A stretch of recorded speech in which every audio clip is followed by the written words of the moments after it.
సవర్ణ దీర్ఘ సంధి.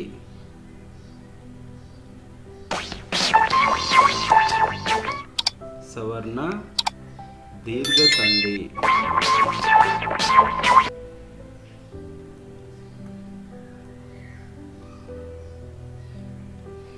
ఇక్కడ స అంటే అదే, స అంటే అదే అని అర్థం. ఇక్కడ వర్ణము అంటే అర్థం ఏంటంటే అచ్చు అని అర్థం. వర్ణము అంటే అచ్చు అని అర్థం. సవర్ణము అంటే అదే అచ్చు అని అర్థం. ఇక్కడ దీర్ఘం అంటే మనకు తెలుసు, దీర్ఘాక్షరంగా రావడం, దీర్ఘంగా రావడం. అంటే ఇక్కడ అర్థం ఏంటంటే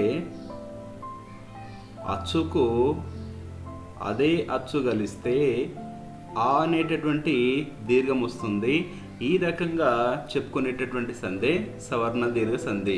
చూడండి, ఇక్కడ ఆ అనేటటువంటి అక్షరానికి ఆ అనేటటువంటి అక్షరం కలిసింది కాబట్టి దీన్ని సవర్ణము అంటాము.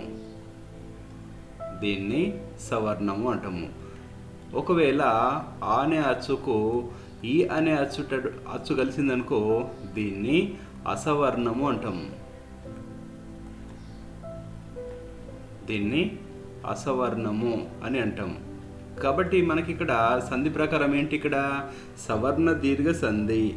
సవర్ణ దీర్ఘ సంధి అంటే ఒక అచ్చుకు అదే అచ్చు కలిస్తే దీర్ఘము, దానికి సంబంధించినటువంటి దీర్ఘం అనేటటువంటిది రావడం జరుగుతుంది. కాబట్టి ఈ రకంగా ఏర్పడేటటువంటి సంధి సవర్ణ దీర్ఘ సంధి అని చెప్పుకోవచ్చు. ఈ సవర్ణ దీర్ఘ సంధిలో మనకు 4 అచ్చులు మాత్రమే తీసుకోవడం జరుగుతుంది. మనకు మొత్తం అచ్చులు 16 ఉన్నాయి కదా, అందులో 4 అచ్చులు మాత్రమే తీసుకోవడం జరుగుతుంది. అవి ఏమేమిటి అంటే ఆ, ఈ, ఊ, రు. ఈ 4 అచ్చులను మాత్రమే తీసుకోవాల్సి ఉంటుంది. ఈ అచ్చులకు గనక ఇవే అచ్చులు కలిస్తే అప్పుడు దీర్ఘం గనక వస్తే దాన్ని సవర్ణ దీర్ఘ సంధి అని చెప్పుకోవాలి. కాబట్టి ఇక్కడ ఏంటంటే ఆ ప్లస్ ఆ ఈజ్ ఈక్వల్ టు ఆ, ఈ ప్లస్ ఈ ఈజ్ ఈక్వల్ టు ఈ.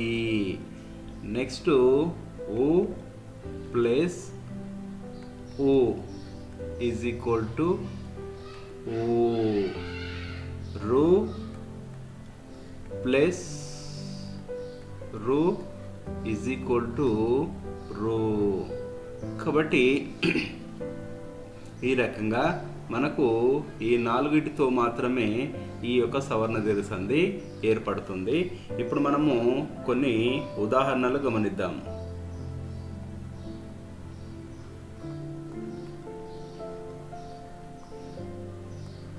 ప్రళయాగ్ని.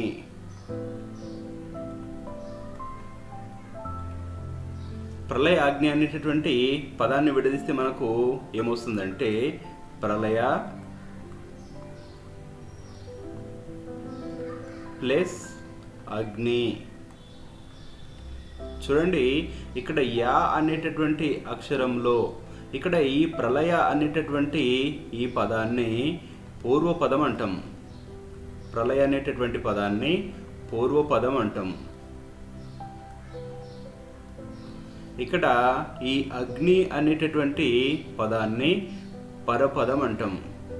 పరపదం లేదా దీనినే ఉత్తర పదం అని కూడా అంటారు. ఉత్తర పదం అంటే ఒక సంధి పదాన్ని విడదీసినప్పుడు మనకు 2 అర్థవంతమైనటువంటి సంధి పదాలు వస్తాయి.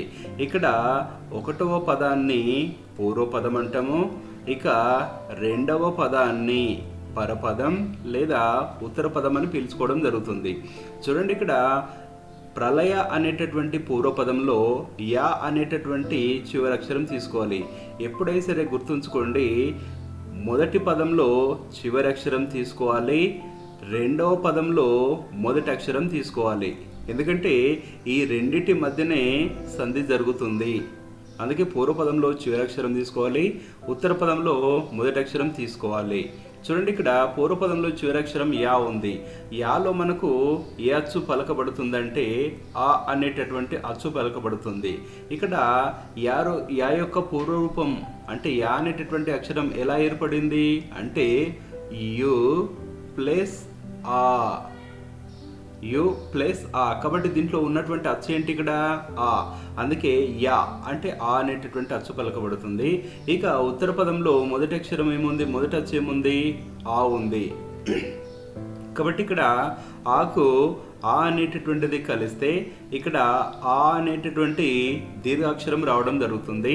చూడండి, ఈ ఆ అనేటటువంటి దీర్ఘాక్షరం దేంట్లో ఉంది అంటే యా అనేటటువంటి దాంట్లో మనకు ఆ అనేటటువంటి దీర్ఘాక్షరము రావడం జరుగుతుంది. కాబట్టి ఇక్కడ యా అనేటటువంటి అక్షరంలో ఆ అనేటటువంటి దీర్ఘాక్షరం ఉంది. చూడండి, ఇక్కడ యా యొక్క పూర్వరూపం యు ప్లస్ ఆ అనుకున్నాం. మరి యా యొక్క పూర్వరూపం ఏమవుతుంది అంటే యు ప్లస్ ఆ అవుతుంది. కాబట్టి ఆ అనేటటువంటి దీర్ఘం రావడం జరిగింది.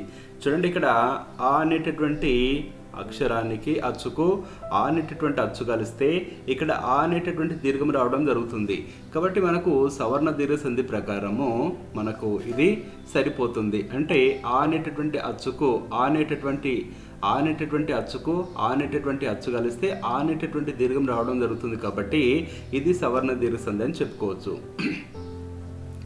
మరో ఉదాహరణ గమనిద్దాం. కవీంద్రుడు.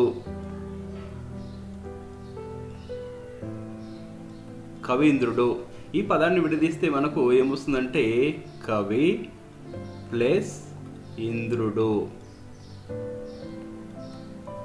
కవి ప్లస్ ఇంద్రుడు. చూడండి, ఇక్కడ కవి అనేటటువంటి పూర్వపదము.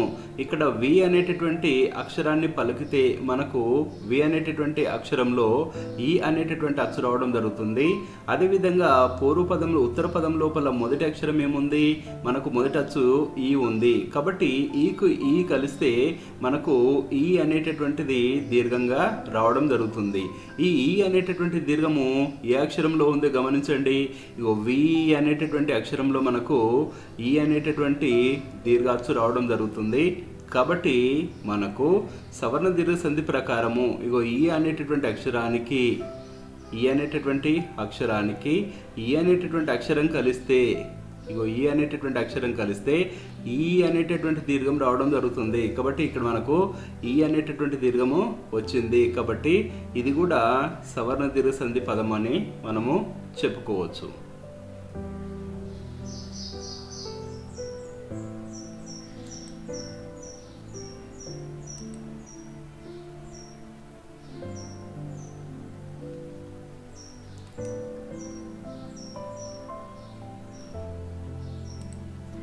నెక్స్ట్ మరో ఉదాహరణ గమనిద్దాం. ఊకు. భానోదయం.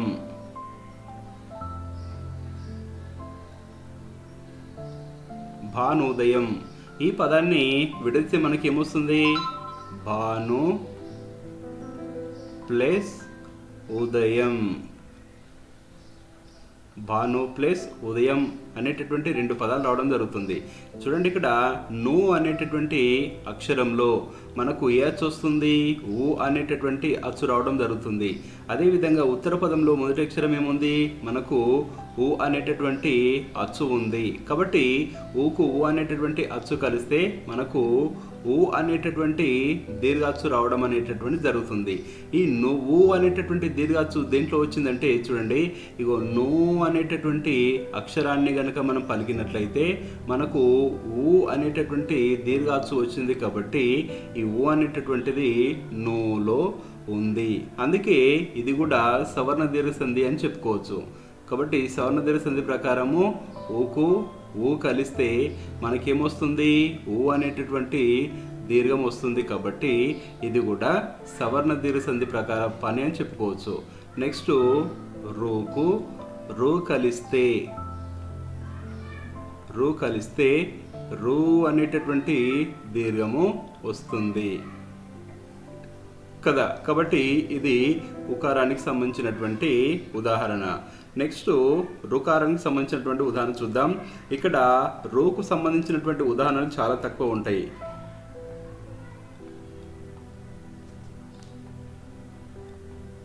పితృనం పదాన్ని గనక చూసినట్లయితే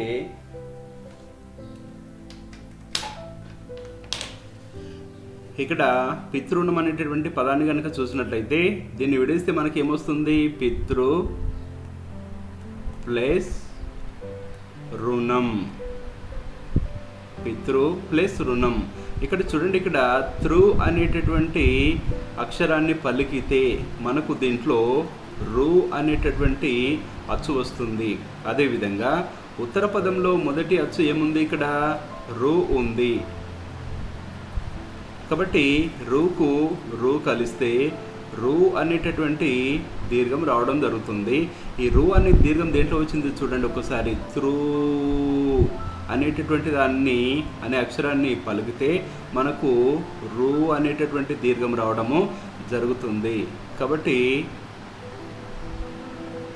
ఈ విధంగా దీన్ని కూడా అంటే చూడండి, ఇక్కడ రూ అనేటటువంటి అచ్చుకు రూ అనేటటువంటి అచ్చుకు రూ అనేటటువంటి అచ్చు కలిస్తే ఇక్కడ రూ అనేటటువంటి అచ్చు కలిస్తే రూ అనేటటువంటి దీర్ఘం రావడం జరిగింది.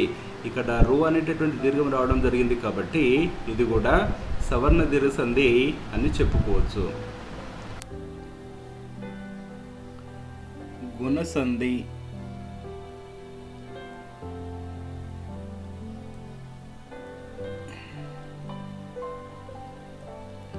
గుణసంధి. ఈ గుణసంధి అనేటటువంటిది సంస్కృత సంధుల్లో ఇది ఒకటి. ఇక్కడ గుణసంధి అనేటటువంటి సంధిని ఏర్పాటు సంధి గురించి తెలుసుకునే ముందు అసలు మనము గుణములు అని వేటిని అంటారో తెలుసుకుందాము.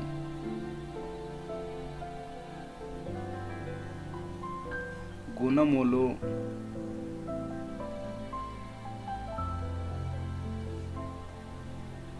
ఏ ఓ అర్ వీటిని గుణములు అంటారు. ఏ ఓ అర్ వీటిని గుణములు అంటారు. కాబట్టి ఇక్కడ గుణములతో ఏర్పడేటటువంటి సంధి కాబట్టి దీనికి గుణసంధి అని పేరు రావడం జరిగింది. ఈ గుణసంధి యొక్క నిర్వచనం గనక చూసుకున్నట్లయితే సంధి యొక్క సూత్రం గనక చూసినట్లయితే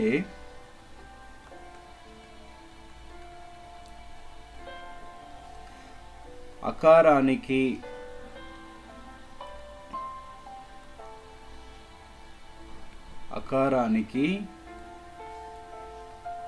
ఈ ఊ రు లు పరమైతే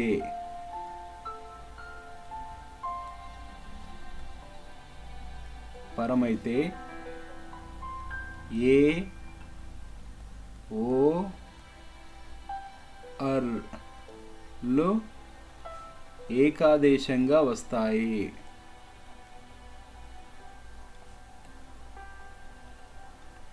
ఏ ఓ అర్లు ఏకాదేశంగా వస్తాయి. ఇది సంధి యొక్క సూత్రం. ఇక్కడ ఇందులో గమనించినట్లయితే చూడండి, అకారానికి అంటే అర్థం ఏంటంటే ఆ అనేటటువంటి అక్షరానికి అని అర్థం. ఆ అనేటటువంటి అక్షరానికి లేదా ఆ అనేటటువంటి అచ్చుకు ఈ ఊ రు ఈ మూడింటి లోపల ఏదైనా ఒక అచ్చు గనక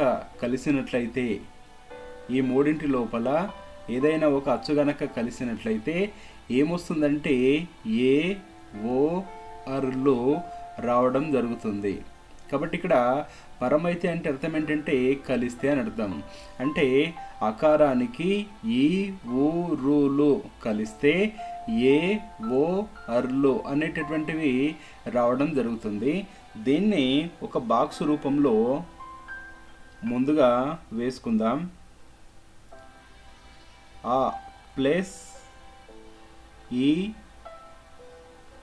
ఊ రు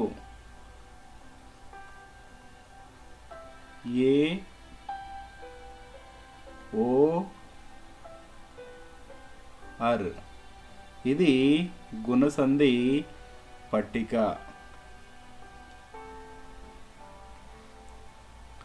ఒక్కసారి ఈ పట్టికను గమనించినట్లయితే ఆ అనేటటువంటి అచ్చుకు ఈ అనేటటువంటి అచ్చు కలిస్తే ఏ అనేటటువంటి అచ్చు వస్తుంది. ఒకవేళ ఆ అనే అచ్చుకు ఓ అనే అచ్చు కలిసితే ఓ అనేటటువంటి అచ్చు రావడం జరుగుతుంది. ఆకారానికి రు పరమైతే అర్ అనేటటువంటిది రావడం జరుగుతుంది. ఈ రకంగా వస్తేనే దాన్ని గుణసంధి అని మనము చెప్పుకోవాలి. కాబట్టి ఇక్కడ మనము గుణములను వేటిని అన్నాము? ఏ ఓ అర్, వీటిని గుణములు అని చెప్పుకున్నాం కదా. ఇప్పుడు మనము ఉదాహరణ గమనిద్దాం.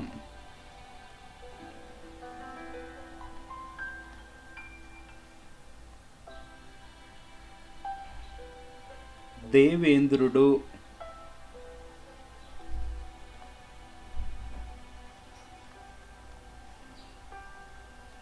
దేవేంద్రుడు.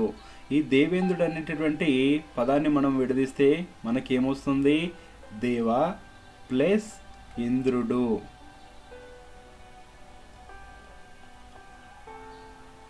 దేవ ప్లస్ ఇంద్రుడు. ఇక్కడ దేవ అనేటటువంటిది పూర్వపదము, ఇంద్రుడు అనేటటువంటిది ఉత్తర పదం. పూర్వపదంలో మొదటి అక్షరం చివరి అక్షరం ఏముంది? వా అనేటటువంటిది చివరి అక్షరం ఉంది. కాబట్టి వా అనేటటువంటి చివరి అక్షరంలో దీన్ని ఉచ్చరిస్తే మనకు ఇందులో ఏ అచ్చు ఉంది? ఆ అనేటటువంటి అచ్చు ఉంది. ఇక ఉత్తర పదంలో మొదటి అక్షరం ఏముంది? మొదటి అక్షరము ఈ ఉంది. కాబట్టి ఆకు ఈ అనేటటువంటిది కలిస్తే మనకు ఏ అనేటటువంటిది రావడం జరుగుతుంది. ఈ ఏ అనేటటువంటి అచ్చు దేంట్లో వస్తుందంటే, ఒక్కసారి చూడండి, ఇక్కడ వే అనేటటువంటి అక్షరాన్ని గనక పలికితే మనకు దీంట్లో వే అనేటటువంటి అక్షరంలో మనకు ఏ అనేటటువంటి అచ్చు ఉంది. ఏ అనేటటువంటి అచ్చు ఉంది.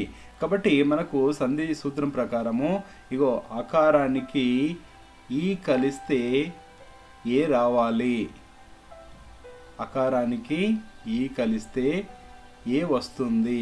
కాబట్టి ఇక్కడ కూడా ఇగో అకారానికి ఈ కలిసింది కాబట్టి మనకు ఏ అనేటటువంటిది రావడం జరిగింది. దీన్ని సంధి సూత్రం ప్రకారము దేవేంద్రుడు అనేటటువంటి పదము గుణసంధికి వర్తిస్తుందని మనము చెప్పుకోవచ్చు.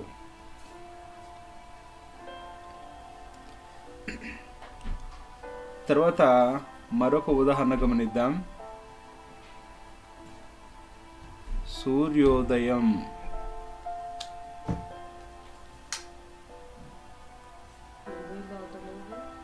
సూర్యోదయం. సూర్యోదయం అనేటటువంటి పదాన్ని విడదీస్తే మనకు సూర్య ప్లస్ ఉదయం. సూర్య ప్లస్ ఉదయం. చూడండి, ఇక్కడ సూర్య అనేటటువంటి పూర్వపదం. పూర్వపదంలో చివరి అక్షరం ఏముంది? రా ఉంది లేదా ర్యా ఉంది. ఇందులో మనకు ఏ అచ్చు రావడం జరుగుతుంది? ఆ అనే అచ్చు రావడం జరుగుతుంది. ఇక ఉత్తర పదంలో మొదటి అక్షరం ఏముంది? ఊ ఉంది. ఊ ఉంది. కాబట్టి ఆకు ఊ కలిస్తే మనకు ఏమొస్తుందంటే ఓ అనేటటువంటి అచ్చు రావడం జరుగుతుంది. ఇక్కడ ఓ అనేటటువంటిది దేంట్లో ఉంది అంటే, ఇగో రో అనేటటువంటి అక్షరాన్ని పలికితే మనకు రో అనేటటువంటి దాంట్లో మనకు ఓ అనేటటువంటి అచ్చు రావడం జరుగుతుంది కదా. కాబట్టి రో అనేటటువంటి దాంట్లో ఓ అనేటటువంటి అచ్చు రావడం జరుగుతుంది. కాబట్టి ఇది కూడా మనము గుణసంధి అని చెప్పుకోవచ్చు. ఏ రకంగా అంటే చూడండి, ఇక్కడ అకారానికి అంటే ఇగో అకారానికి ఊ కలిస్తే, ఊ అనేటటువంటి అచ్చు కలిస్తే ఇక్కడ ఓ అనేటటువంటి అచ్చు రావడం జరుగుతుంది. ఇక్కడ ఓ అనేటటువంటి అచ్చు రావడం జరుగుతుంది. కాబట్టి ఇక సూర్యోదయం అనేటటువంటిది కూడా గుణసంధి పదము అని మనము చెప్పుకోవచ్చు. మరో ఉదాహరణ చూద్దాం. మహర్షి. మహర్షి అనేటటువంటి పదాన్ని విడదీస్తే మనకు మహా ప్లస్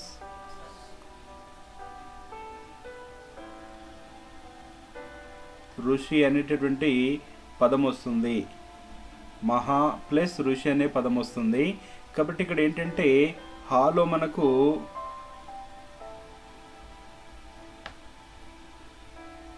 మహా ప్లస్ ఋషి అంతే. హాలో మనకు అకారం రావడం జరుగుతుంది. కాబట్టి ఇక్కడ ఉత్తర పదంలో మొదటి అచ్చు మనకి ఏముంది? రు ఉంది.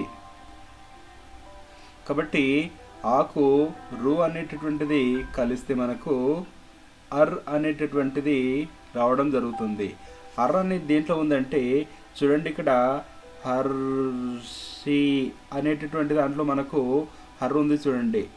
దీన్ని హర్షి అనేటటువంటిది నిదానంగా పలికితే మనకు అర్ర అనేటటువంటిది రావడం జరుగుతుంది చూడండి. ఏ రకంగా అంటే దీన్ని హర్షి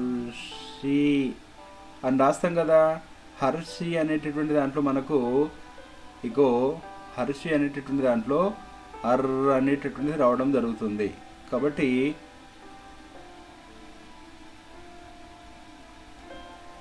మహర్షి అనేటటువంటి పదం కూడా గుణసంధి పదం అని చెప్పుకోవచ్చు.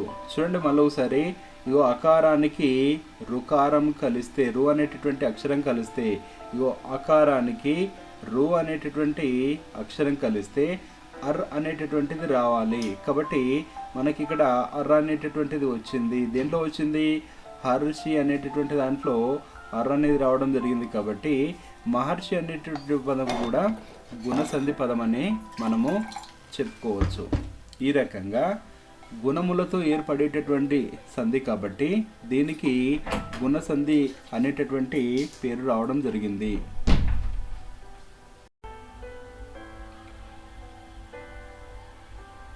వృద్ధి సంధి.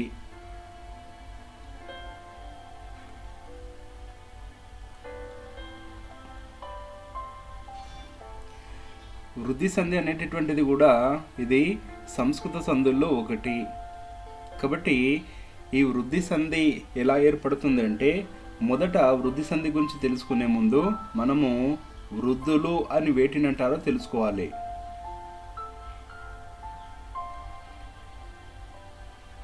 వృద్ధులు అని వేటినంటారంటే ఐ, ఔ,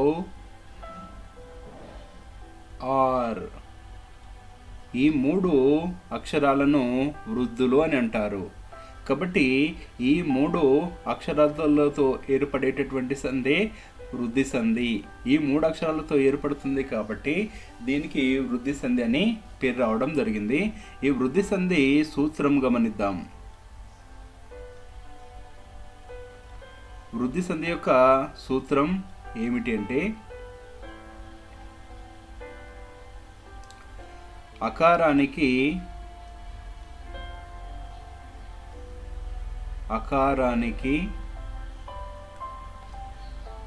ఏ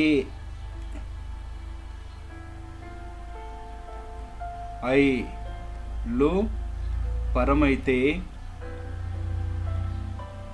అకారానికి ఏ ఐలు పరమైతే ఐకారం,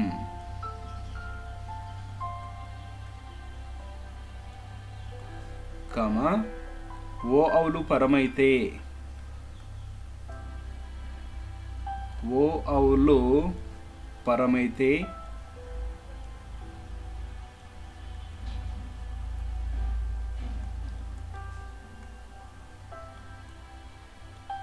ఔకారం, కమ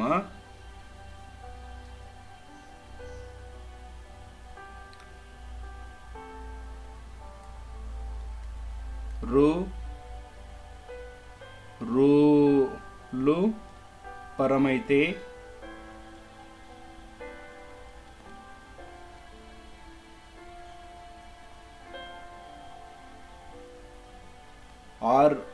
అకారం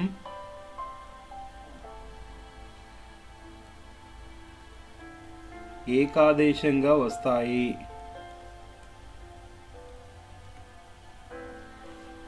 ఏకాదేశంగా వస్తాయి.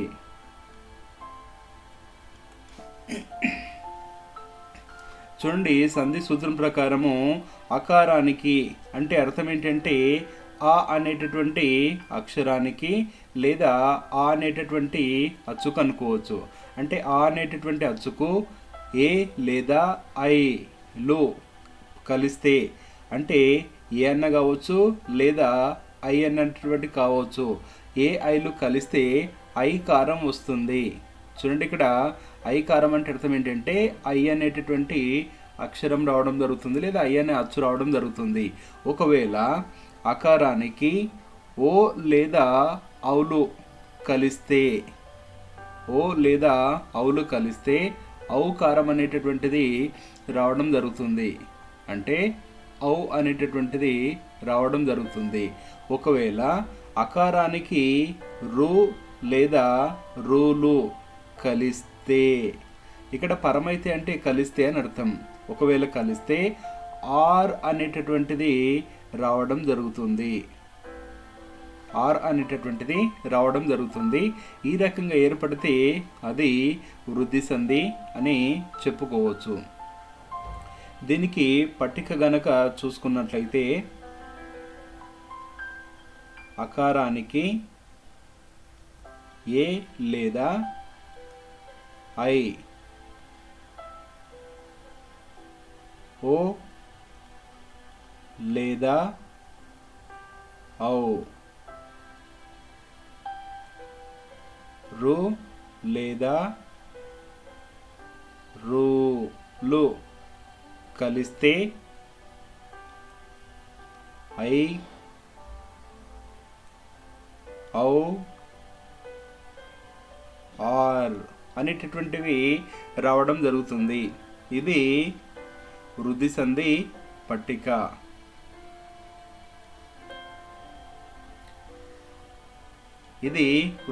పట్టిక. అంటే అకారానికి ఏ లేదా ఐ అనేటటువంటివి కలిస్తే అంటే ఈ రెండిట్లో ఏదైనా ఒకటి కలిస్తే ఐ అనేటటువంటిది రావడం జరుగుతుంది. ఓ లేదా ఔలు కలిస్తే ఔ రావడం జరుగుతుంది. రు లేదా రూలు కలిస్తే ఆర్ అనేటటువంటిది రావడం జరుగుతుంది. మనము ఒక ఉదాహరణ గమనిద్దాం.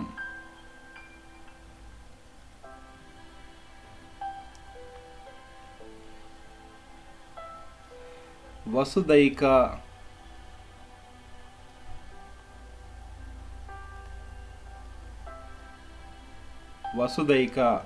ఈ వసుదైక అనేటటువంటి పదాన్ని విడదీస్తే మనకి ఏమొస్తుందంటే వసుధ ప్లస్ ఏక. చూడండి, వసుధ అనేటటువంటి పూర్వపదంలో చివరి అక్షరం ఏముంది? ధా ఉంది. కాబట్టి దాలో మనకు ఏ అచ్చు ఉంది అంటే ఆ అనేటటువంటి అచ్చు రావడం జరుగుతుంది. ఇక ఏక అనేటటువంటి ఉత్తర పదంలో మొదటి అక్షరం మనకేముంది? ఏ అనేటటువంటిది ఉంది. కాబట్టి ఆకు ఏ అనేటటువంటిది కలిస్తే మనకు ఏమొస్తుంది అనుకున్నాము? ఐ అనేటటువంటిది రావడం జరుగుతుందని చెప్పుకున్నాము. చూడండి, ఇక్కడ ఈ ఐ అనేటటువంటిది ఎందులో వస్తుందంటే ఇక చూడండి, ఇక్కడ దై అనేటటువంటి అక్షరాన్ని గనక పలికితే మనకు దీంట్లో ఐ అనేటటువంటిది అచ్చు రావడం జరుగుతుంది. కాబట్టి దై అనేటటువంటి దాంట్లో ఐ అనేటటువంటి అచ్చు లేదా అక్షరం రావడం జరుగుతుంది. కాబట్టి సంధి సూత్రం ప్రకారం ఏంటంటే అకారానికి ఏ లేదా ఐలు కలిస్తే ఐ అనేటటువంటిది రావడం జరుగుతుందని చెప్పుకున్నాం కదా. అకారానికి ఏ కావచ్చు లేదా ఐలో ఏ రెండిట్లో ఏదైనా ఒకటి కలిస్తే ఐకారం అనేటటువంటిది రావడం జరుగుతుంది. కాబట్టి ఇక్కడ చూడండి, అకారానికి ఏ అనేటటువంటిది కలిసింది కాబట్టి మనకి ఇక్కడ ఐ అనేటటువంటిది రావడం జరిగింది. కాబట్టి ఈ వసుదైక అనేటటువంటి పదము గుణ సంధికి వర్తిస్తుందని మనం వసుదైక అనేటటువంటి పదము వృద్ధి సంధికి వర్తిస్తుందని మనము చెప్పుకోవచ్చు. మరో ఉదాహరణ గమనిద్దాం. పరమౌషధం.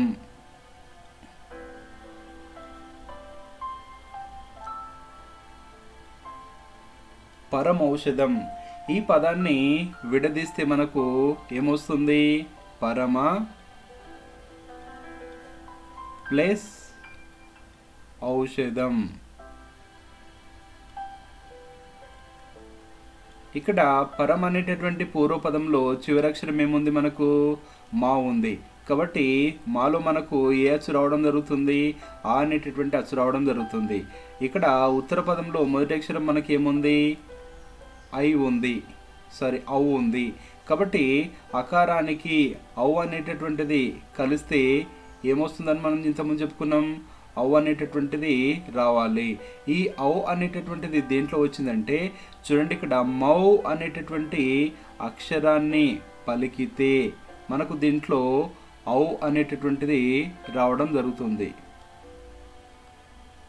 మౌ అనేటటువంటి అక్షరంలో మనకు ఔ అనేటటువంటిది రావడం జరుగుతుంది. కాబట్టి పరమౌషధం అనేటటువంటి పదము మనకు వృద్ధి సంధికి చెందుతుందని చెప్పుకోవచ్చు. చూడండి, మనకి ఇక్కడ అకారానికి ఔ కలిస్తే చూడండి, ఇక్కడ అకారానికి ఓ లేదా ఔ రెండిట్లో ఏది కన్నా కలిస్తే మనకు ఔ అనేటటువంటిది రావాలి. అందుకేంటంటే అకారానికి ఔ కలిస్తే మనకి ఇక్కడ ఔ అనేటటువంటిది రావడం జరిగింది. కాబట్టి ఇక పరమౌషధం అనేటటువంటి పదం కూడా వృద్ధి సంధి పదం అని మనం చెప్పుకోవచ్చు. మరో ఉదాహరణ గమనిద్దాం.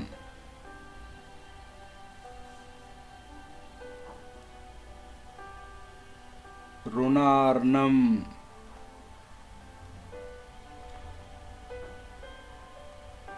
రుణార్ణం అనేటటువంటి పదాన్ని మనము విడదీస్తే రుణ ప్లస్ రుణం.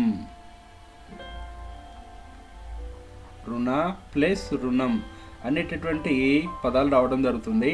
ఇక్కడ రుణ అనేటటువంటి పూర్వపదంలో నా అనేటటువంటి దాంట్లో మనకు ఆ అనేటటువంటి అచ్చు రావడం జరుగుతుంది.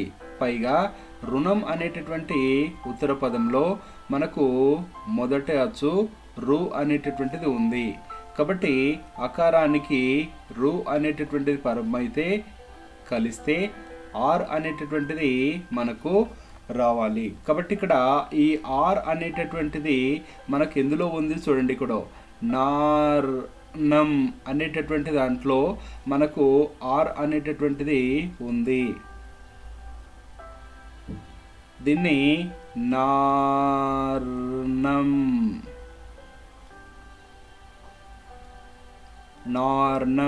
ఈ రకంగా మనము పలికితే మనకు నార్లో మనకు ఆర్ అనేటటువంటిది రావడం జరుగుతుంది.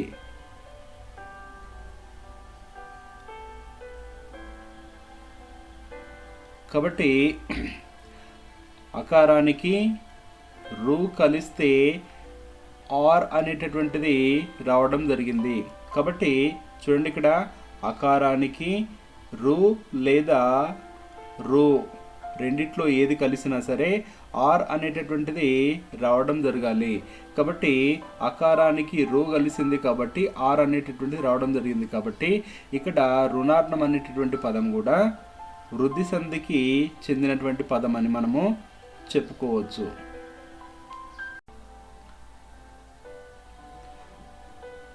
యనాదేశ సంధి. యనాదేశ సంధి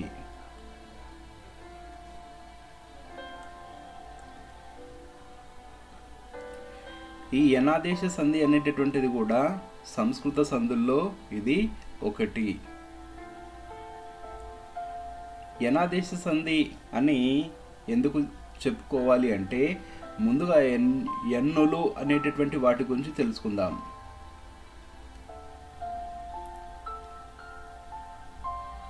ఎన్నులు యు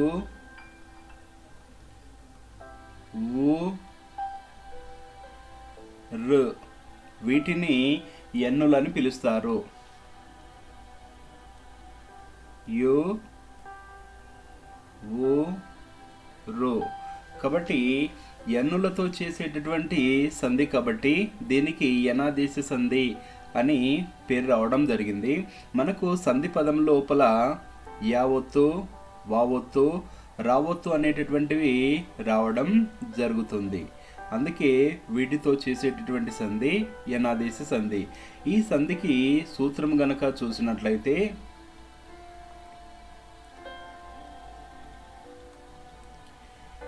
యనాదేశ సంధి యొక్క సూత్రం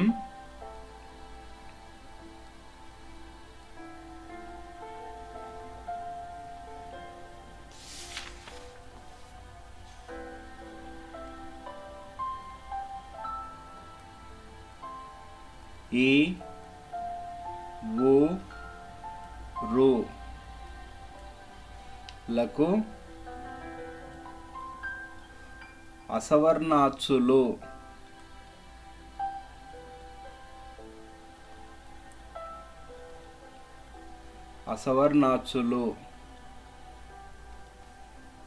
పరమైతే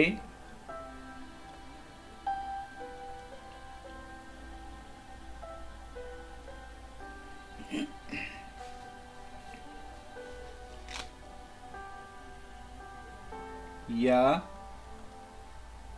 వా రా లు ఆదేశంగా వస్తాయి.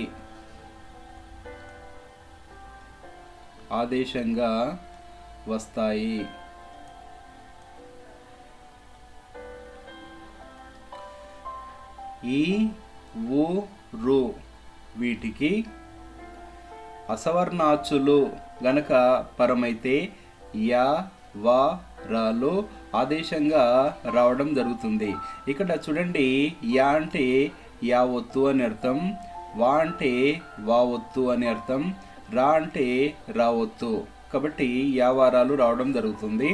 ఇందులో మనకు ముందుగా తెలుసుకోవాల్సినటువంటిది ఏంటంటే అసవర్ణాచ్చు అని దేన్ని అంటాం?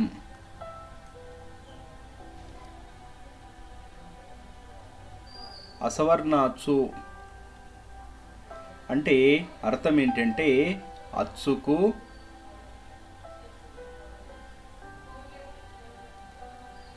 వేరే అచ్చు కలవడం. అచ్చుకు వేరే అచ్చు కలవడం.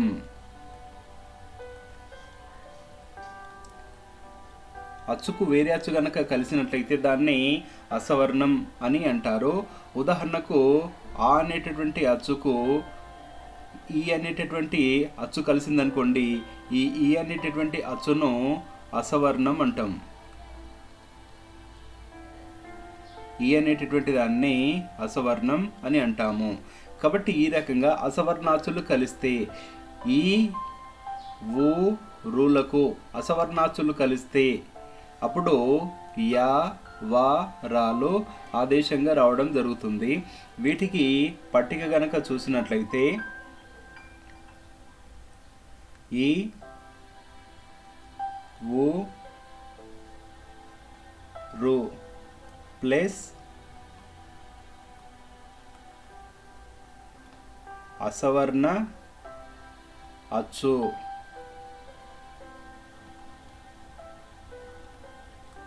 is equal to యా వా రా. అంటే యావత్తు, వావత్తు, రావత్తు.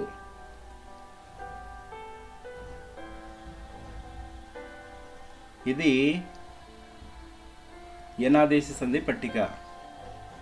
కాబట్టి ఇప్పుడు దీనికి సంబంధించినటువంటి ఉదాహరణలు గమనిద్దాం.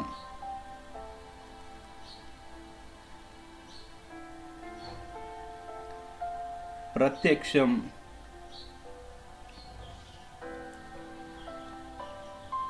ప్రత్యక్షం. ఈ ప్రత్యక్షం అనేటటువంటి పదాన్ని విడదీస్తే మనకు ప్రతి ప్లస్ అక్షం, ప్రతి ప్లస్ అక్షం రావడం జరుగుతుంది. చూడండి, ప్రతి అనేటటువంటి పూర్వపదం. ఈ పూర్వపదంలో చివరక్షరము తీ ఉంది. తీలో మనకు ఈ అనేటటువంటి అచ్చు రావడం జరుగుతుంది. కాబట్టి ఉత్తర పదంలో మొదటి అక్షరము ఆ ఉంది. కాబట్టి చూడండి, ఈకు ఆ అనేటటువంటి అచ్చు కలిసింది కాబట్టి ఈ ఆ అనేటటువంటి అచ్చును అసవర్ణ అచ్చు అంటారు. ఈ అనేటటువంటి దాన్ని అసవర్ణ అచ్చు అంటారు. ఎందుకంటే ఈకు ఈ కాకుండా వేరే అచ్చు వచ్చింది కాబట్టి ఇది అసవర్ణ అచ్చు. కాబట్టి ఈకు అసవర్ణ అచ్చు కలిస్తే మనకేమొస్తుందంటే యా అనేటటువంటి అక్షరం లేదా యావత్తు అనేటటువంటిది రావాలి. మనకి ఇక్కడ యావత్తు అనేటటువంటిది ఎక్కడ వచ్చింది చూడండి, త్యా అనేటటువంటి దాంట్లో త్యా అనేటటువంటి అక్షరానికి మనకు యావత్తు అనేటటువంటిది రావడం జరిగింది. కాబట్టి ఈ అనేటటువంటి అచ్చుకు అసవర్ణ అచ్చు గనక కలిస్తే యా అనేటటువంటిది మనకు రావాలి. కాబట్టి ఇగో ఈకు అసవర్ణాచ్చు ఆ అనేటటువంటి అసవర్ణాచ్చు కలిసింది కాబట్టి మనకి ఇక్కడ యా అనేటటువంటిది రావడం జరిగింది. కాబట్టి ప్రత్యక్షం అనేటటువంటి పదము యనాది సంధి పదము అని చెప్పుకోవచ్చు మనం. మరో ఉదాహరణ గమనిద్దాం. అన్వస్త్రం.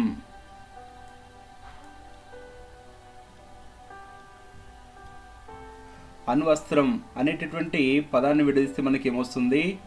అను ప్లస్ అస్త్రం. చూడండి, ఇక్కడ అను అనేటటువంటి పూర్వపదం. పూర్వపదంలో చివరి అక్షరం ఏముంది? మనకు నో ఉంది. నో అనేటటువంటి దాంట్లో మనకు ఊ అనేటటువంటి అచ్చు రావడం జరుగుతుంది. ఉత్తర పదంలో మొదటి అక్షరం ఏముంది? మనకు ఆ అనేటటువంటిది ఉంది. కాబట్టి ఇక్కడ చూడండి, ఊ అనేటటువంటి అచ్చుకు ఆ అనేటటువంటిది అసవర్ణాచ్చు అని మనం చెప్పుకోవచ్చు కదా. కాబట్టి ఉత్తునకు లేదా ఊ అనేటటువంటి అచ్చుకు అసవర్ణాచ్చు గనక కలిస్తే మనకు వా అనేటటువంటి అక్షరం రావాలి లేదా వావొత్తు అనేటటువంటిది రావాలి. చూడండి, ఇక్కడ ఈ వావొత్తు అనేటటువంటి దేంట్లో వచ్చింది చూడండి. ఇక్కడ న్వా అనేటటువంటి దాంట్లో మనకు న్వా అనేటటువంటి దాంట్లో మనకు వావొత్తు రావడం జరిగింది. కాబట్టి న్వాలో మనకు వావొత్తు రావడం జరిగింది. కాబట్టి అన్వస్త్రం అనేటటువంటి పదము కూడా మనము యనాదేశ సంధికి వర్తిస్తుందని చెప్పుకోవచ్చు. ఏ రకంగా అంటే ఉకారానికి అంటే ఊ అనేటటువంటి అచ్చుకు అసవర్ణ అచ్చు కలిసింది. చూడండి, ఇక్కడ ఉకారానికి లేదా ఉత్తునకు అసవర్ణ అచ్చు కలిసింది. అసవర్ణ అచ్చు కలిస్తే మనకు వా అనేటటువంటిది రావాలి. కాబట్టి ఉత్తునకు లేదా ఉకారానికి అసవర్ణ అచ్చు కలిసింది కాబట్టి మనకి ఇక్కడ వా అనేటటువంటిది రావడం జరిగింది. కాబట్టి అన్వస్త్రం అనేటటువంటి పదం కూడా యనాదేశ సంధి ఉదాహరణ పదం అని మనం చెప్పుకోవచ్చు. ఇక మూడో ఉదాహరణ గమనించినట్లయితే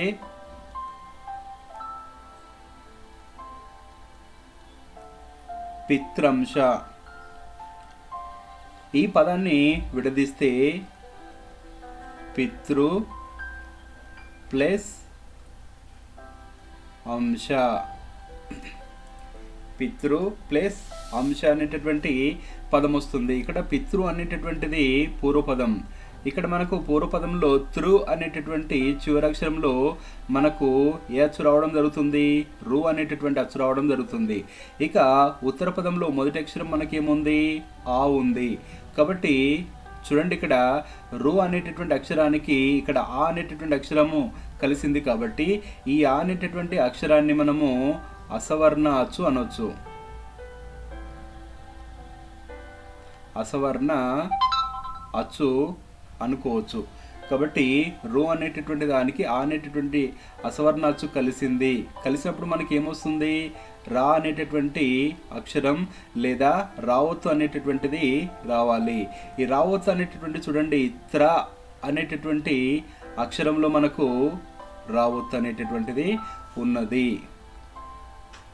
త్ర అనేటటువంటి దాంట్లో రావత్తు అనేటటువంటిది ఉన్నది. కాబట్టి పిత్రంశ అనేటటువంటి పదము యనాదేశ సంధికి వర్తిస్తుందని చెప్పుకోవచ్చు. చూడండి, ఇగో రుకారానికి రు అనేటటువంటి అక్షరానికి ఆ అనేటటువంటి అసవర్ణాచ్చు కలిసింది.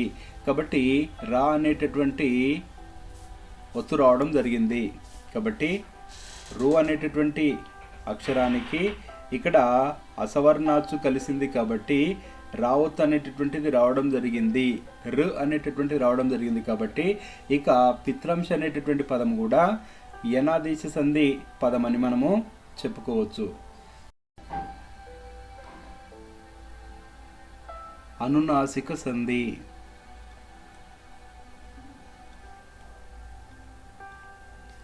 అనునాసిక సంధి. ఈ అనునాసిక సంధి అనేటటువంటిది కూడా సంస్కృత సంధుల్లో ఒకటి. అనునాసిక సంధి కూడా సంస్కృత సంధుల్లో ఒకటి. ఇక్కడ నాసిక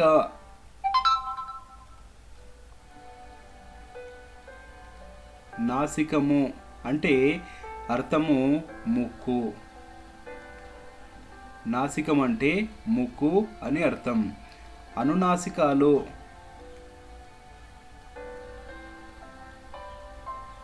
అనునాసికాలు అంటే అర్థం ఏంటంటే ముక్కు సహాయంతో పలకబడేటటువంటి అక్షరాలు. ఈ ముక్కు సహాయంతో పలకబడేటటువంటి అక్షరాలు మనకు 5 ఉన్నాయి. ఒకటి ఞ, ని, న, న, మ. ఈ 5 అక్షరాలను అనునాసికాలు అని అంటారు. అంటే ఇవి ముక్కు సహాయంతో పలకబడతాయి కాబట్టి వీటితో సంధి పదం ఏర్పడుతుంది. కాబట్టి అందుకే దీనికి అనునాసిక సంధి అని పేరు రావడం జరుగుతుంది. ఈ అనునాసిక సంధి యొక్క సూత్రం గమనిద్దాం.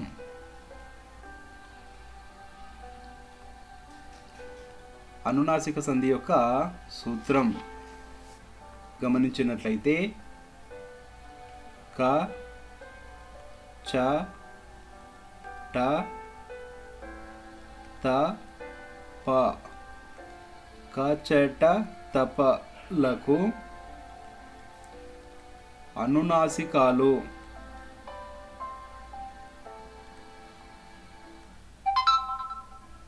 అనునాసికాలు పరమైతే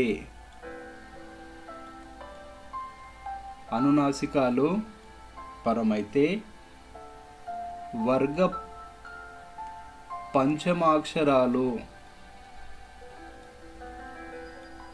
వర్గ పంచమాక్షరాలు వస్తాయి.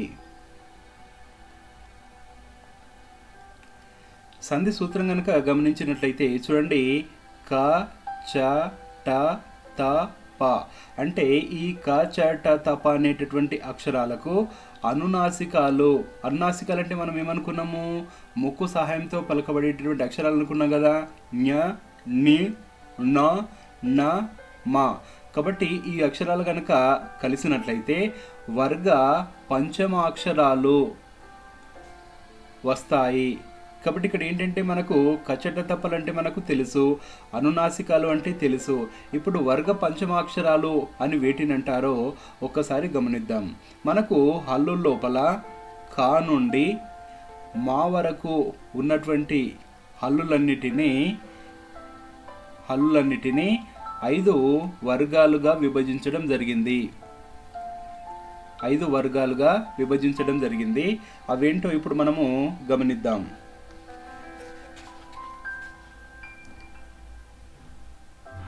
క, ఖ, గ, ఘ, ఞ, చ, ఛ, జ, ఝ, ని, ట, ఠ, డ, ఢ, న, త, థ, ద, ధ, న, ప ఫ బ భ మ. చూడండి, మనము ఇంతకుముందు అనుకున్నాం కదా, కా నుండి మా వరకు ఉన్నటువంటి అక్షరాలు. చూడండి ఇక్కడ ఇగో కా నుండి మా వరకు ఉన్నటువంటి అక్షరాలు అంటే హల్లులను మనకు 5 వర్గాలుగా విభజించడం జరిగింది. ఇది 1వ వర్గము, ఇది 2వది, ఇది 3వ వర్గము, ఇది 4వ వర్గము, ఇది 5వ వర్గం. కాబట్టి ఈ రకంగా 5 వర్గాలుగా విభజించడం జరిగింది. ఇక్కడ మనకు ఇగో ఈ వర్గాన్ని, వీటిని కవర్గం అని పిలుస్తాం మనం. కవర్గం. వీటిని చవర్గం. వీటిని ట వర్గం. వీటిని తవర్గం. వీటిని పవర్గం. ఇలా అడ్డంగా గనక చూసుకున్నట్లయితే దీన్ని కవర్గమని, ఇలా గనక చూసినట్లయితే దీన్ని చవర్గమని, దీన్ని టవర్గమని, దీన్ని తవర్గమని, దీన్ని పవర్గమని పిలుచుకోవడం జరుగుతుంది. ఇక నిలువుగా గనక చూసినట్లయితే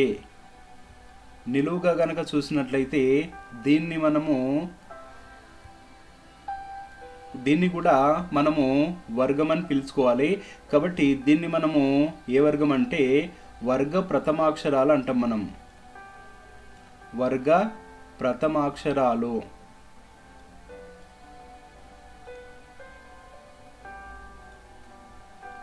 వర్గ ప్రథమాక్షరాలు కదా, ఎందుకంటే మొదట ఉన్నాయి కదా, కాబట్టి వర్గ ప్రథమాక్షరాలు అంటాము. ఇక వీటిని 2వ నిలువు వరుసల అక్షరాలను వర్గ ద్వితీయ అక్షరాలు అంటాం మనం. ద్వితీయ అంటే 2వ అక్షరాలు అని అర్థం. ఇక వీటిని గ జ డ ద బ, వీటిని మనము వర్గ తృతీయ అక్షరాలు అంటాం.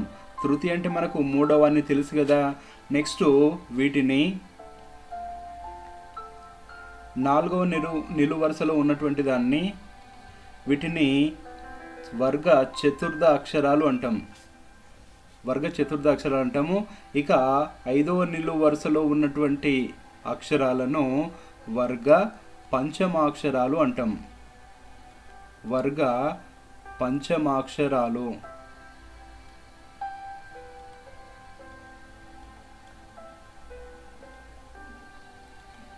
వీటిని వర్గ పంచమాక్షరాలు అంటాం. చూడండి, అడ్డు వరుసలో చూసినట్లయితే దీన్ని కవర్గము, చవర్గము, టవర్గము, తవర్గము, పవర్గం అంటాం. నిలువు వరుసలో కనుక చూసినట్లయితే వర్గ ప్రథమాక్షరాలు, వర్గ ద్వితీయ అక్షరాలు, వర్గ తృతీయ, వర్గ చతుర్థ, వర్గ పంచమాక్షరాలు అని పిలుచుకోవడం జరుగుతుంది. ఇక వర్గ ప్రథమాక్షరాలను వీటిని పరుషాలు అని కూడా పిలుస్తారు. వీటిని పరుషాలు అని కూడా పిలుస్తారు. పరుషాలు అంటే అర్థం ఏంటంటే క, చ, ట, త, ప. ఇక వర్గ తృతీయ అక్షరాలను సరళాలు అని పిలుస్తారు. వర్గ తృతీయ అక్షరాలను సరళాలు అని పిలుస్తారు. సరళాలు అంటే అర్థం ఏంటి? ఏ అక్షరాలు అంటే గ, జ, డ, ద, బ. వీటిని సరళాలు అని పిలుస్తారు. పరుషాలను వీటిని అనుకున్నాం మనము. పరుషాలు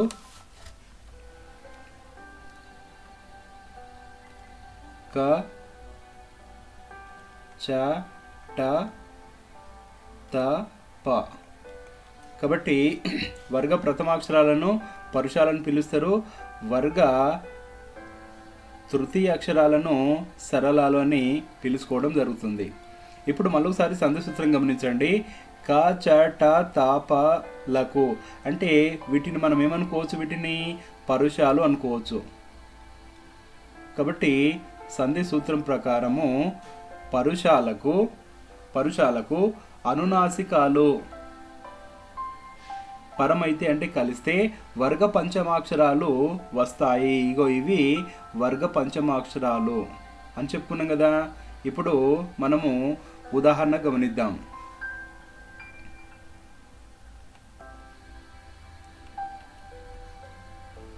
వాంగ్మయము,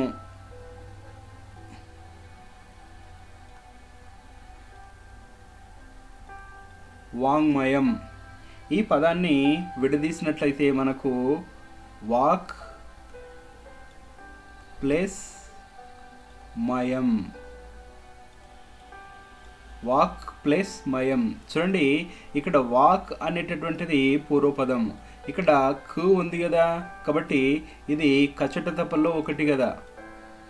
కు అనేటటువంటిది మనకి ఇక్కడ కచట తపల్లో ఒకటి కదా, కాబట్టి కుకు ఇక్కడ మా అనేటటువంటి అక్షరం కలిసింది, ఇక్కడ మా అనేటటువంటి అక్షరం కలిసింది. కాబట్టి మా అనేటటువంటి అక్షరం ఏంటి ఇక్కడ? ఇది అనునాసికము, ఇది అనునాసికం. చూడండి, కా అనేటటువంటి అక్షరానికి ఇగో అనునాసికం కలిసింది. అనునాసికం ఏంటి ఇక్కడ? మా అనేటటువంటి అనునాసికం కలిసింది, కాబట్టి దీని యొక్క వర్గ పంచమాక్షరం అనేటటువంటిది రావడం జరుగుతుంది. కాబట్టి కుకు మా అనేటటువంటి అనునాసికం కలిస్తే మనకు దానికి సంబంధించినటువంటి వర్గ పంచమాక్షరం రావడం జరుగుతుంది. చూడండి, దీంట్లో వర్గ పంచమాక్షరం ఏంటి? ఇక్కడ కా కలిసింది, కాబట్టి కాలో వర్గ పంచమాక్షరము జ్ఞ అవుతుంది. అందుకే జ్ఞ అనేటటువంటిది రావడం జరిగింది. చూడండి, సంధి పదం లోపల జ్ఞ అనేటటువంటి రావడం జరిగింది, కాబట్టి వాంగ్మయం అనేటటువంటి పదము అనునాసిక సంధికి వర్తిస్తుందని మనము చెప్పుకోవచ్చు. మరో ఉదాహరణ గమనిద్దాం.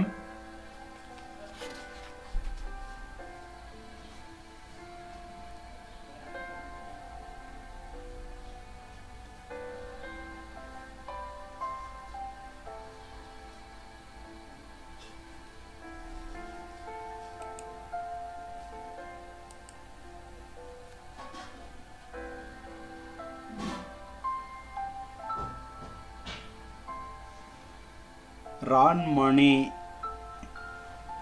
రాన్మణి అనేటటువంటి పదాన్ని విడదీస్తే మనకి ఏమొస్తుందంటే రాడ్ ప్లస్ మణి, రాడ్ ప్లస్ మణి అనేటటువంటి రావడం జరుగుతుంది. చూడండి, ఇక్కడ టూ అనేటటువంటిది కచ్చట తప్పల్లో ఒకటి, పైగా దీనికి మా అనేటటువంటి అనునాసికం కలిసింది, మా అనేటటువంటి అనునాసికం కలిసింది, కాబట్టి ఇందులో మనకు కచ్చట తపల లోపల మనకు రెండవది వర్గ పంచమాక్షరం ఏమొస్తుంది? మనకు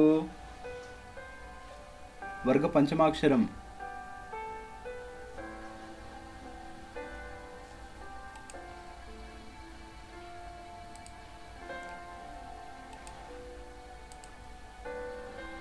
చూడండి, ఇందులో వర్గ పంచమాక్షరంగా ఏముంది? మనకి ఇక్కడ టు అనేటటువంటి దానికి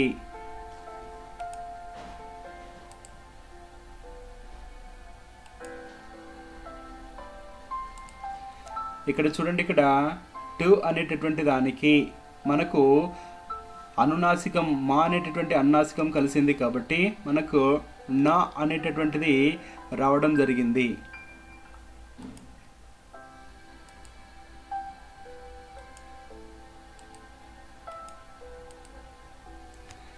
కాబట్టి టు అనేటటువంటి దానికి మనకు ఇక్కడ టు అనేటటువంటి దానికి మనకు మా అనేటటువంటి అనునాసికం కలిసింది, కాబట్టి మనకు నా అనేటటువంటిది వర్గ పంచమాక్షరం రావడం జరిగింది. చూడండి, నా అనేటటువంటి వర్గ పంచమాక్షరము రావడం జరిగింది, కాబట్టి ఇక్కడ రాన్మణి అనేటటువంటి పదం కూడా అనునాసిక సంధి అని మనము చెప్పుకోవచ్చు.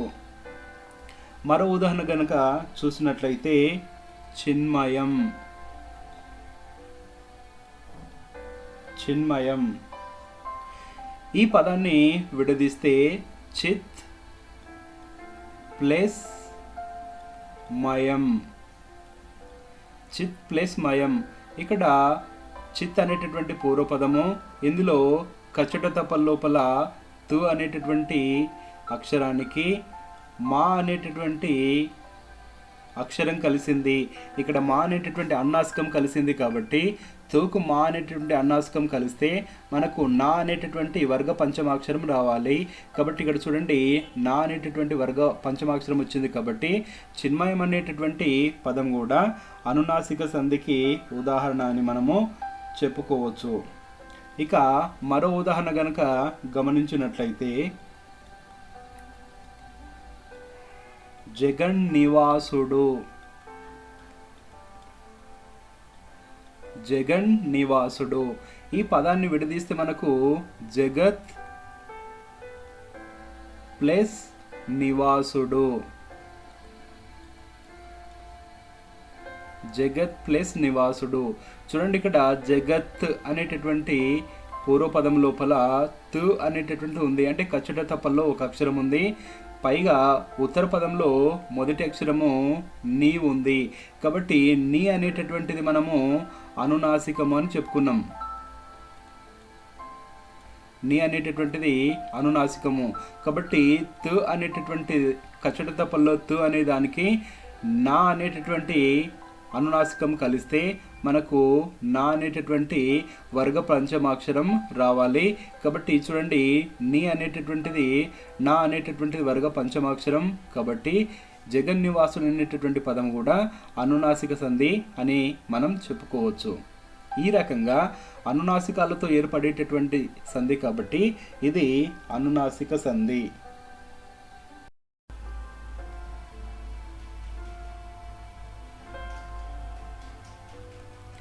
జస్త్వ సంధి. జస్త్వ సంధి. ఈ జస్త్వ సంధి అనేటటువంటిది సంస్కృత సంధుల్లో ఒకటి. జస్త్వ సంధి అనేటటువంటి పేరు ఎందుకు వచ్చిందంటే, ముందుగా మనము జస్సులు అని వేటిని అంటారో తెలుసుకోవాలి. జస్సులు అంటే ఏంటి అంటే గ జ డ ద బ. గ జ డ ద బ వీటిని సంస్కృతంలో జస్సులు అని పిలుస్తారు. కాబట్టి జస్సులతో ఏర్పడేటటువంటి సంధి కాబట్టి జస్త్వ సంధి. గజడ దబలను ఇంకా ఏమని పిలుస్తారంటే పరుషాలు అని కూడా పిలుస్తారు. గజడ దెబ్బలను సరళాలు అని పిలుస్తారు. పరుషాలు అంటే కచ్చట దెబ్బలు, సరళాలు అంటే గజడ దెబ్బలు. కాబట్టి ఈ గజడ దెబ్బలను సంస్కృతంలో జస్సులని పిలుస్తారు, లేదా వీటిని సరళాలు అని కూడా పిలుస్తారు. జస్త్వ సంధి యొక్క సూత్రం తెలుసుకుందాం. జస్త్వ సంధి యొక్క సూత్రం ఏంటి అంటే క చ ట త ప. క చ ట త ప లకు వర్గ ప్రథమ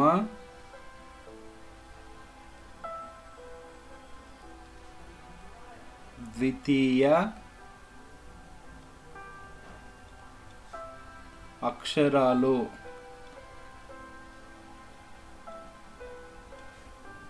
లేదా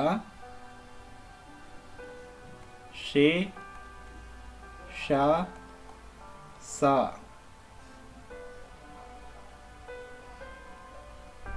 అను అక్షరాలు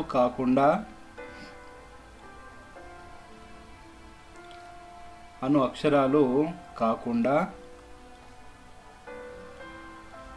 మిగిలిన అచ్చులు లేదా హల్లులు పరమైతే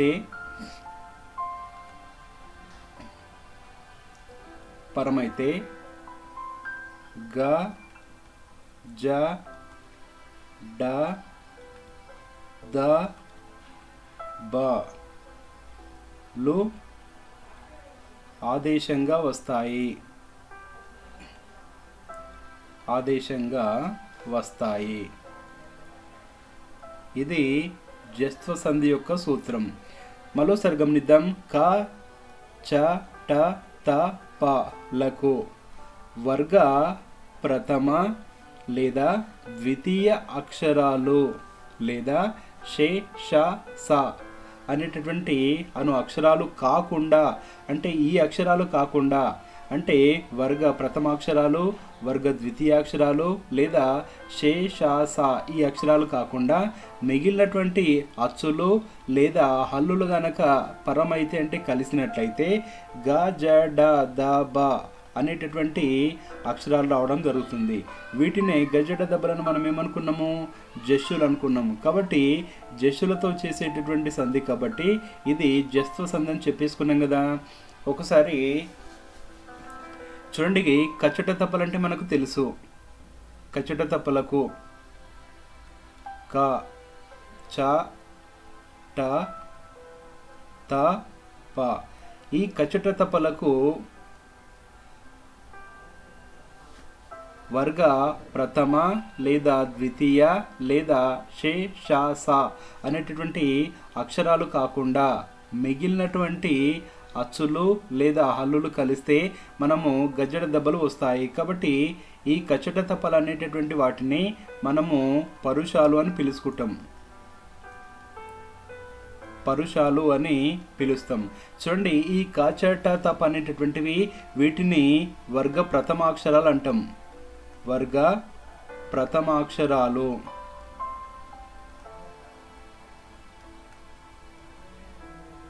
వర్గ ప్రథమాక్షరాలు. అదేవిధంగా క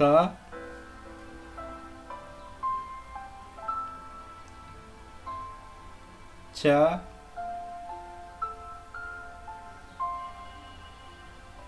ట త ప వీటిని వర్గ ద్వితీయాక్షరాలు అంటాం. వీటిని ఏమంటాము? వర్గ ద్వితీయాక్షరాలు అంటాం. ద్వితీయ అంటే రెండవ అక్షరాలు అని అర్థం. కాబట్టి వీటిని వర్గ ద్వితీయాక్షరాలు అంటాం. సంధి సూత్రం ప్రకారం గమనించండి. కచట తప్పలకు వర్గ ప్రథమాక్షరాలు. వర్గ ప్రథమాక్షరాలు వీటినండము కచట తపలను ప్రథమాక్షరాలు అనుకున్నాము. వర్గ ద్వితీయాక్షరాలు అంటే ఖ చ ట త ప అనేటటువంటివి ద్వితీయాక్షరాలు. ఇవి కాకుండా తర్వాత షే ష స అనేటటువంటి ఈ అక్షరాలు కాకుండా మిగిలినటువంటి అచ్చులు కావచ్చు లేదా మిగిలినటువంటి హల్లులు కలిస్తే మనకు ఏమొస్తాయి అనుకున్నాం మనము? గ జ డ ద బ. గజ్జట దెబ్బ అనేటటువంటివి రావడం జరుగుతుంది. కాబట్టి ఇది జస్త్వ సంధి. ఒకసారి ఉదాహరణకు గమనిద్దాం. ఉదాహరణ చూస్తే మనకు క్లియర్గా అర్థమవుతుంది. ఒక ఉదాహరణ కనుక చూసినట్లయితే దిగంతము.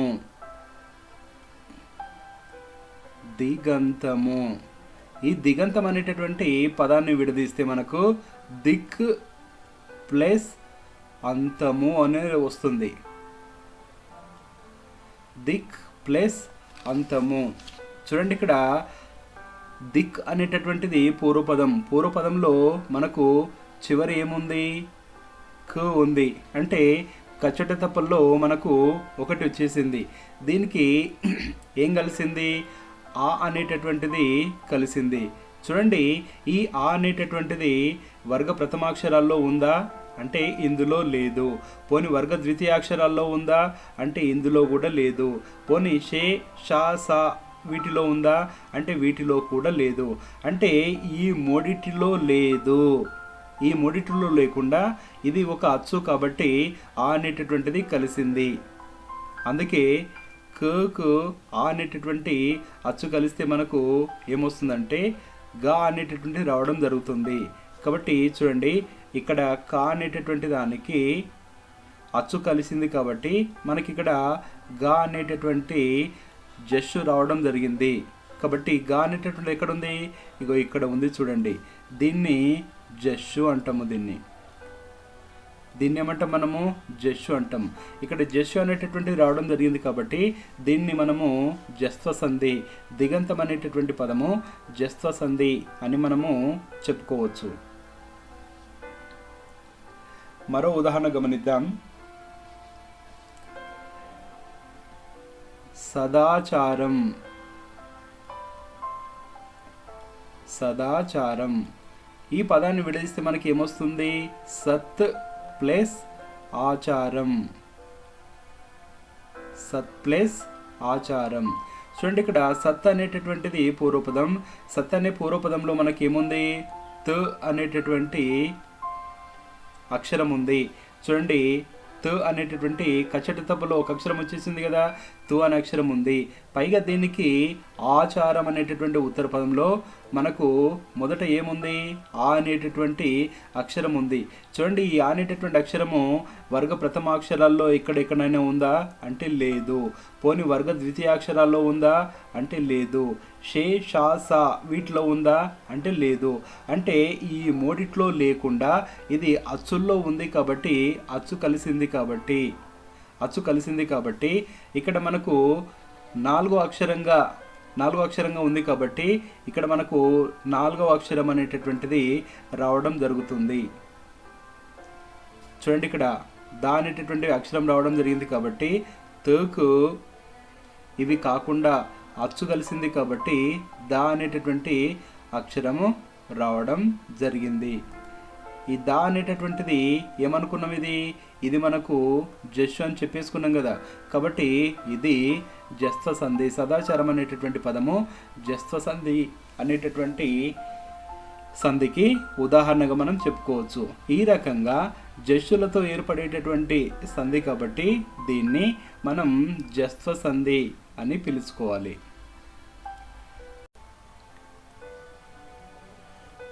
శ్చుత్వ సంధి. శ్చుత్వ సంధి. శ్చుత్వ సంధి అనేటటువంటిది ఇది సంస్కృత సంధుల లోపల ఇది ఒకటి. శ్చుత్వ సంధి అనేటటువంటిది సంస్కృత సంధుల లోపల ఇది ఒకటి. సంధి సూత్రాన్ని తెలుసుకుందాం. శ్చుత్వ సంధి యొక్క సూత్రం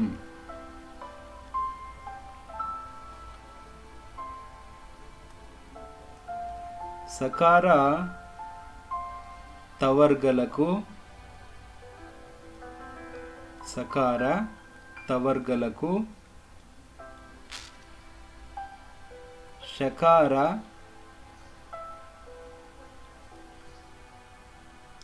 చవర్గలు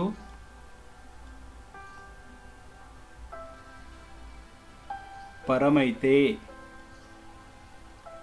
సకార తవర్గలకు షకార చవర్గలు పరమైతే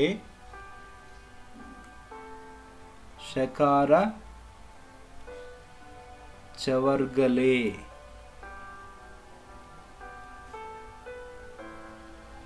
షకార చవర్గలే ఆదేశంగా వస్తాయి.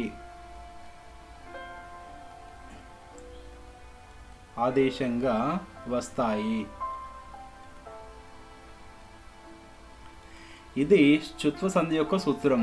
చూడండి మరోసారి. సకార తవర్గలకు. చూడండి, ఇక్కడ సకారము అంటే అర్థం ఏంటంటే సా అనేటటువంటి అక్షరం అని అర్థం. సకారం అంటే సా అనేటటువంటి అక్షరము. తవర్గ, ఇక్కడ మనకు తవర్గలో మనకు అక్షరాలు ఉన్నాయి. తవర్గలో మనకు 5 అక్షరాలు ఉంటాయి. అవి ఏమిటి అంటే త, థ, ద, ధ, న. వీటిని తవర్గ అక్షరాలు అంటాం. తవర్గ అక్షరాలు త, థ, ద, ధ, న. వీటిని తవర్గ అక్షరాలు అంటాం. నెక్స్ట్ ఇక్కడ షకారము. షకారము అంటే అర్థం ఏంటంటే షా అనేటటువంటి అక్షరం అని అర్థం. అదేవిధంగా ఇక్కడ చవర్గము. చూడండి చవర్గము. చూడండి మనకి ఇక్కడ తవర్గం ఇది అనుకున్నాం కదా, చవర్గంలో ఏ అక్షరాలు వస్తాయంటే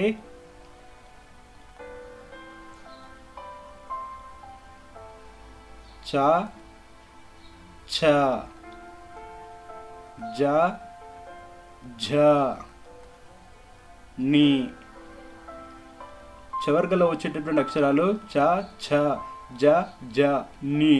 ఈ అక్షరాలను చవర్గాలు అంటారు. పరమైతే అంటే కలిస్తే అని అర్థం. షకార చవర్గలే ఆదేశంగా వస్తాయి.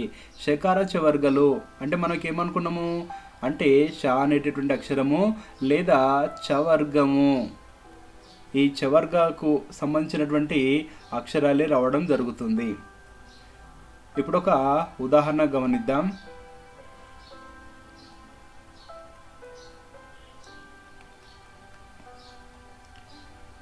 సచ్చరిత్ర.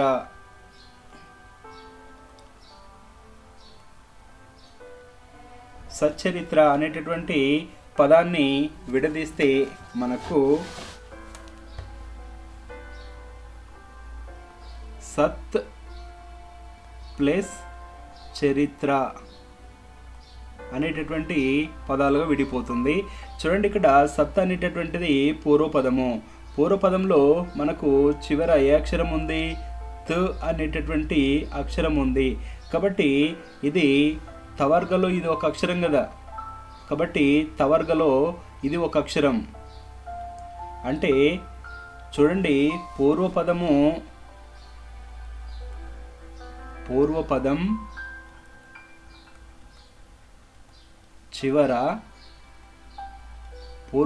చివర షకారం అన్న ఉండొచ్చు, అంటే షా అనే అక్షరం అన్న ఉండొచ్చు, లేదా తవర్గలో ఏదన్నా ఒక అక్షరము ఉంటే. తవర్గ అంటే మనం ఏమనుకున్నాము? త, థ, ద, ధ, న. అంటే పూర్వపదం చివర ఖచ్చితంగా షకారం అన్న ఉండాలి, లేదా తవర్గలు ఏదైనా ఒక అక్షరం ఉండాలి. అప్పుడు మనకు షకారము లేదా చవర్గలో ఏదైనా ఒక అక్షరం రావడం జరుగుతుంది. చూడండి ఇక్కడ పూర్వపదం లోపల చివరి అక్షరం ఏముంది? తా ఉంది. కాబట్టి తవర్గలో ఒక అక్షరం ఉంది కదా, తవర్గలో ఒక అక్షరం ఉంది. కాబట్టి దీనికి ఏం కలిసింది? చవర్గలోని అక్షరం కలిసింది. ఇగో చవర్గలో ఉన్నటువంటి ఒక అక్షరం కలిసింది. కలిస్తే చ అనేటటువంటిది ఇది చవర్గం. చవర్గంలోని ఒక అక్షరం కలిసింది కాబట్టి కలిస్తే మనకి ఏమొస్తుంది అంటే సకారానికి, గుర్తుపెట్టేసుకోండి, సకారానికి షా కలిసిందనుకోండి, షా కలిస్తే ఖచ్చితంగా షానే వస్తుంది. ఒకవేళ తవర్గానికి చవర్గం కనుక కలిసిందంటే ఖచ్చితంగా చవర్గంలోని అక్షరమే వస్తుంది. కాబట్టి ఇక్కడ చ అనేటటువంటిది చవర్గంలోని అక్షరం. చ అనేటటువంటిది చవర్గంలోని అక్షరం కాబట్టి ఇది చవర్గమే వచ్చింది. గమనించాం కదా. కాబట్టి తవర్గలో ఉన్నటువంటి అక్షరానికి చవర్గలో ఉన్నటువంటి అక్షరం కలిసింది కాబట్టి చవర్గలో ఉన్నటువంటి అక్షరమే రావడం జరిగింది. కాబట్టి ఈ రకంగా సచ్చరిత్ర అనేటటువంటిది శుత్వ సంధి అనేటటువంటి పదానికి ఉదాహరణ అని మనము చెప్పుకోవచ్చు. మరో ఉదాహరణ గమనిద్దాం. మనశ్శాంతి. చూడండి, ఈ మనశ్శాంతి అనేటటువంటి పదాన్ని విడదీస్తే మనకు మనస్ ప్లస్ శాంతి అనేటటువంటి రెండు పదాలు వస్తాయి. చూడండి, ఇక్కడ మనస్ అనేటటువంటిది పూర్వపదం. పూర్వపదంలో చివర మనకు ఏ అక్షరం ఉంది? సు అనే అక్షరం ఉంది. చూడండి, పూర్వపదం చివర మనకు ఇక్కడ షా కాదు, ఇక్కడ పూర్వపదం చివర సా. కాబట్టి ఇక్కడ సా అనేటటువంటి అక్షరం ఉంది కదా, దీనికి ఏం కలిసింది? ఉత్తర పదంలో మొదటి అక్షరం మనకు షా అనేటటువంటిది ఉంది. కాబట్టి చూడండి, సా అనేటటువంటి అక్షరానికి షా అనేటటువంటి అక్షరం కలిసింది కాబట్టి మళ్ళీ దాని తర్వాత షా అనేటటువంటి అక్షరమే రావాలి. అందుకే మనకి ఇక్కడ షా అనేటటువంటి అక్షరమే రావడం జరిగింది. చూడండి, ఇది షా అనేటటువంటి అక్షరమే రావడం జరిగింది. కాబట్టి ఇదేంటిది? షకారం. షకారం అంటే షా అనేటటువంటి అక్షరము అని అర్థం కదా. చూడండి, ఇక్కడ ఇగో సకారానికి, ఇగో ఇది సకారము, సకారానికి షకారం కలిసింది. ఇగో ఇది షకారము, షకారం కలిసింది కాబట్టి షకారం కలిస్తే షకారమే వస్తుంది. అందుకే ఇక్కడ షకారం అనేటటువంటిది సంధి పదంలో రావడం జరిగింది. కాబట్టి మనశ్శాంతి అనేటటువంటి పదము శుత్వ సంధికి ఉదాహరణగా మనం చెప్పుకోవచ్చు.